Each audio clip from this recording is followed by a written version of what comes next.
nuestros invitados esta mañana. Henry Enríquez, quien es coordinador de 20 Venezuela aquí en el estado Carabobo, además es abogado constitucionalista. Buenos días. Buenos días, María Ángela. Buenos días, José. Buenos días, Henry. Bueno, yo creo que uno de los principales temas, aprovechando pues también su cargo en el caso particular como abogado constitucionalista, es importante desde 20 Venezuela cómo se ve este estado de excepción, esta extensión del decreto de emergencia económica, que son dos puntos completamente distintos, sin embargo fueron como que anunciados en una misma locución. ¿Cómo ven el caso particular del estado de excepción? Realmente estamos viviendo una situación bien particular, y es que la excepción rompe las reglas, y el punto esencial que estamos viviendo es que durante estos meses cada vez nos están llevando a vivir bajo la excepcionalidad.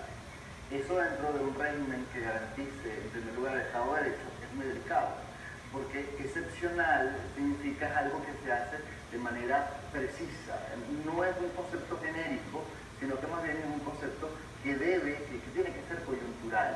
El problema es cuando lo excepcional se convierte en regla.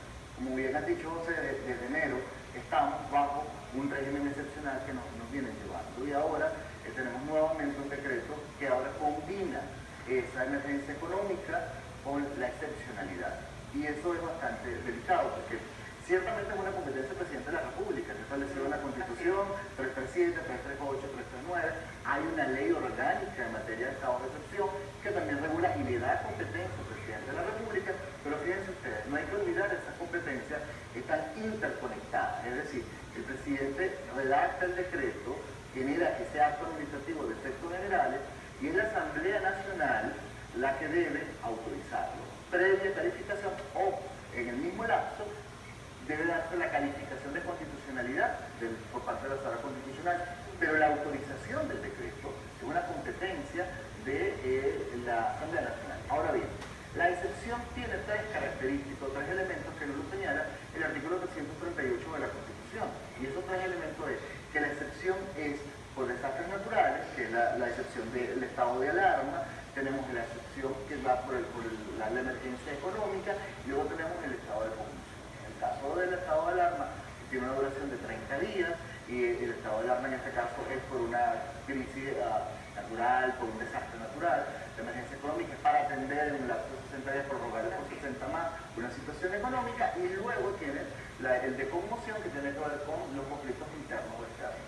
Lo que llama la atención de este decreto del 13 de mayo es que mezcla lo económico con lo político. Que leemos, cuando uno lee los artículos, cuando ustedes buscan en qué medida puede tomar y cuando usted lee más adelante, es importante que le vayamos presentando a los amigos del decreto. Es decir, cuando usted lee los considerandos, usted se da cuenta del primer considerando que ya está ahí el factor político, cuando el primer considerando dice que a partir de la muerte del presidente Hugo Rafael Chávez Frías, bueno, se iniciaron, según dice el decreto, aquí una serie aquí dice que se iniciaron una serie de irregularidades por parte de la oposición para crear desestabilización. Allí, nos presenta la productora en Gaceta Extraordinaria, 6.227, apoyo del sector público al sector privado de la producción, comercialización y distribución de bienes e insumos para satisfacer las necesidades de la población y combatir el bachaqueo, el acaparamiento, la alteración de precios, el contrabando, entre otros ilícitos económicos. Bueno, esta parte refleja la parte económica, pero volviendo al caso del factor político, ¿cómo, en este caso usted también como vocero de 20 Venezuela, qué lectura le están dando ustedes a todo esto? Claro, el problema es que cuando el decreto escapa o va más allá de la competencia económica, tenemos un riesgo, y es que en materia de excepción el presidente tiene capacidad de regular materias a través de decretos leyes, y esto es bastante peligroso, porque, insisto, como es un régimen excepcional, vale para introducir gazapos que puedan regular o que puedan contener derechos de los ciudadanos, y aquí hay un peligro, ¿no?